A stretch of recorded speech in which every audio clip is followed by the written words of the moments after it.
വണ്ടി നിർത്തിയിട്ട് വിട്ടു പോവുകയാണെന്ന് ഞാൻ ആരോടും പറഞ്ഞില്ല.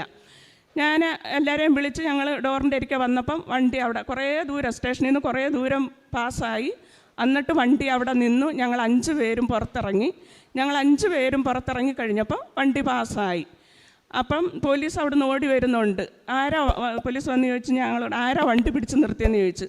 ഞങ്ങൾ പറഞ്ഞു ആരും വണ്ടി പിടിച്ച് നിർത്തിയില്ല, ഞങ്ങൾ കായംകുളം ജംഗ്ഷനിൽ ഇറങ്ങി. ആ കായംകുളം സ്റ്റേഷൻ അവിടെ ആയിരുന്നു, വണ്ടി നിർത്തി എന്നിട്ട് പോരുന്നതല്ലേ, പിന്നെ ആരാ വണ്ടി പിടിച്ച് നിർത്തിയെന്ന് ചോദിച്ചു. ഞങ്ങൾ പറഞ്ഞു ആരും വണ്ടി പിടിച്ച് നിർത്തിയില്ലെന്ന്. അപ്പോൾ പുള്ളിക്ക് വിശ്വസിക്കാതിരിക്കാനും പറ്റിയില്ല, കാര്യം വണ്ടി വീണ്ടും പാസ്സായി കഴിഞ്ഞു. അങ്ങനെ പക്ഷേ അന്ന് എനിക്ക് അതിന് ശേഷം ഞാനിവിടെ വന്ന് ഉടമ്പടി എടുത്ത് അന്ന് എനിക്കറിയത്തില്ലായിരുന്നു ഉടമ്പടി എടുക്കാതെ സാക്ഷ്യം പറയാൻ പറ്റുമെന്നുള്ളത്. അത് കാരണം അന്ന് സാക്ഷ്യം പറഞ്ഞില്ല. സാക്ഷ്യം പറയാൻ വേണ്ടിയിട്ട് ഞാൻ ഉടമ്പടി എടുത്താണ്. അമ്മ മാതാവ് ചെയ്ത അനുഗ്രഹം പറയാൻ. അപ്പം ഞാൻ വെറുതെ ഇങ്ങനെ വെച്ചിരുന്നു. ഞങ്ങൾക്ക് 12 വർഷമായിട്ട് എൻ്റെ വീടും സ്ഥലവും കച്ചവടമായിട്ടില്ല.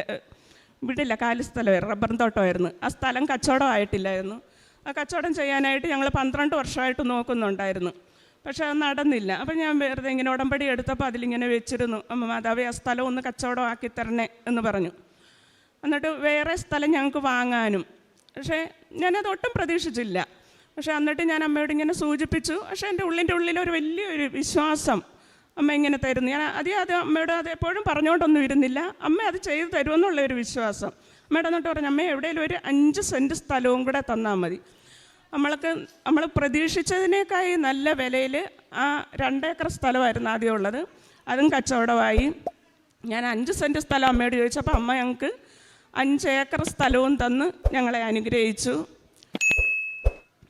അത് കഴിഞ്ഞു ഞങ്ങളുടെ 25ാമത്തെ വിവാഹ വാർഷികത്തിന് ഞങ്ങളതിങ്ങനെ ചെറുതായിട്ടൊന്ന് ആഘോഷിക്കാനായിട്ട് ഒരു മകനെ വിളിച്ച് സംസാരിച്ചുകൊണ്ടിരുന്നപ്പം